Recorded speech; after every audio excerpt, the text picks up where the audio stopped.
آج کل buffet system نکلا ہے، تو اس میں ہر جو آدمی ہوتا ہے وہ جا کر بڑی بڑی دیگیں رکھی ہوئی ہوتی ہیں، اس میں سے کھانا نکالتا ہے، تو اکٹھا ہی بہت سارا نکال کے رکھ لیا اور پورا کھا نہیں سکے، لہذا وہ جو باقی بچ گیا وہ بیکار ہو گیا۔ وہ اللہ تعالیٰ کی رزق ہے، اللہ تبارک و تعالیٰ کی عطا ہے، اس کو بیکار چھوڑنا، بیکار ضائع کرنا، یہ اللہ تعالیٰ کی ناشکری ہے۔ اللہ تعالیٰ محفوظ رکھے، اگر یہ ناشکری بڑھتی چلی جائے تو اس کا عذاب یہ ہو سکتا ہے کہ اللہ تعالیٰ اس کو محروم ہی کر دے رزق سے۔ اس واسطے کھانے کے وقت میں بھی آدمی کو اس بات کا لحاظ رکھنا ضروری ہے، شرعاً ضروری ہے، کہ اتنا نکالے جتنا وہ کھا سکتا ہو، اور باقی اگر فرض کرو کچھ بچ جائے تو وہ اس کو اس طرح بچائے کہ وہ بیکار ضائع نہ ہو،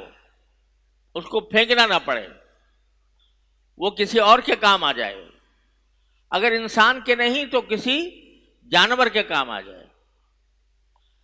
یہ تعلیم ہے نبی کریم سرور عالم صلی اللہ علیہ وسلم کی۔ پچھلے زمانے میں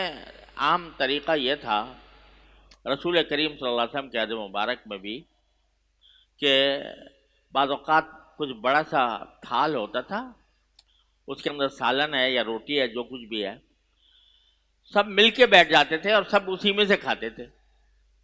خود ہمارے ہاں بھی ایک عرصہ دراز تک یہ سلسلہ جاری رہا، اور اب بھی بہت سی جگہوں پر ہے، تو وہاں اکٹھے لوگ بیٹھے ہوئے ہیں، تو نبی کریم سرور عالم صلی اللہ علیہ وسلم نے یہ تعلیم دی کہ کل مما یلیک،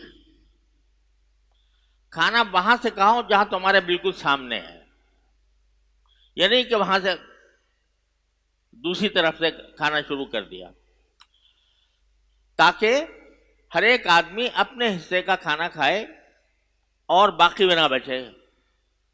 تو رسول کریم صلی اللہ علیہ وسلم نے یہ حکم دیا تھا کہ کل مما یلیک، اپنے سامنے جو کھانا ہے وہ کھاؤ، اور باقی جو ہے دوسرے لوگوں کے لیے چھوڑ دو کہ وہ اپنے سامنے کے لیے اپنے سامنے سے کھائیں۔ مقصود کیا تھا؟ مقصود یہ تھا کہ کھانا ضائع نہ ہو، ایک تو یہ کہ سب کو برابر ملے، اور دوسرا یہ کہ کھانا ضائع نہ ہو۔ آدمی کو یہ بھی سوچنا چاہیے کہ اگر دسترخوان پر 5 آدمی بیٹھے ہیں اور بیچ میں کسی برتن کے اندر کھانا رکھا ہوا ہے اور ایک آدمی اپنا اپنا نکال رہا ہے، تو جب اپنے لیے نکالے تو یہ خیال بھی کرے کہ بھئی 4 آدمی اور ہیں، یہ نہیں کہ سارا انڈیل لیا اپنے برتن کے اندر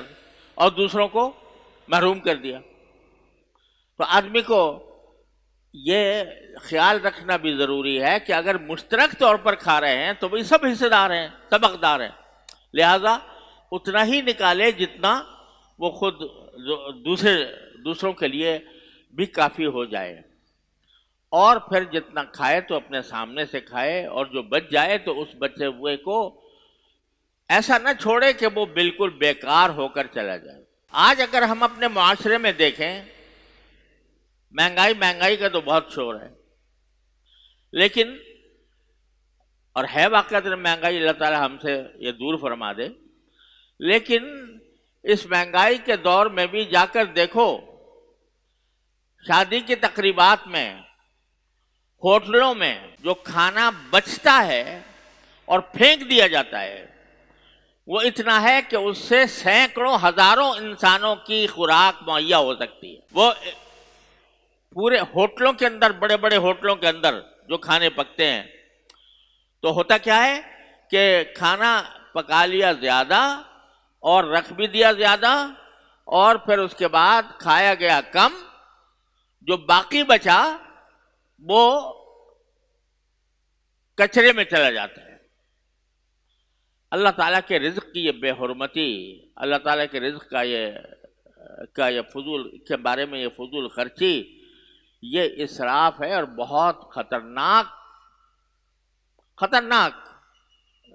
گناہ ہے. اس اسراف کے نتیجے میں پورے معاشرے کو نقصان پہنچتا ہے، بے برکتی ہوتی ہے. اللہ تبارک و تعالیٰ کے رزق کی ناشکری کرنے کے نتیجے میں پورا معاشرہ بے برکتی کا شکار ہوتا ہے.